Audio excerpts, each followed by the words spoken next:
ఒక మెమొరబుల్ అంటే నేను జీవితంలో ఎన్నడూ కానీ మర్చిపోలేని ఒక సంఘటన ఏం జరిగిందంటే అది చిమ్మ చీకటి. నాకు ఇప్పటి వరకు ఇప్పటికి కూడా ఒక ఇమాజినేషన్ ఉంది. ఆ చిమ్మ చీకట్ల లాంతర్ ఉంటది కదా పెద్దగా, గ్యాస్ లైట్లు. ఆ కరెంట్ కూడా లేదు మా ఊరికి. ఆ గ్యాస్ లైట్లు కొట్టి తర్వాత ఇవి అవన్నీ పెట్టి చేస్తుంటే ఈ క్యాంపెయిన్ బ్యాచ్ మనోళ్ళు వచ్చిన వాళ్ళు ఏం చేసిండ్రంటే ఖచ్చితంగా పెద్ద మేడాలు ఉంటాయి, పెద్ద గడి గడి అంటారు, అది కరెక్ట్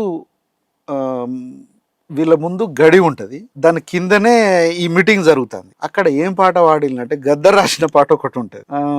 సుక్క చెమట ఒడవకుండా రెక్క బొక్క నొయ్యకుండా చుక్క చెమట ఒడవకుండా బొర్ర బాగా వెంచినవుర దొరోడో నీ పెయ్యంతా మంత్రిస్తాం దొరోడా దొరోడో దొరోడా నీ పేయంతా మంత్రిస్తాం దొరోడా అని ఉంటది ఈ పాట.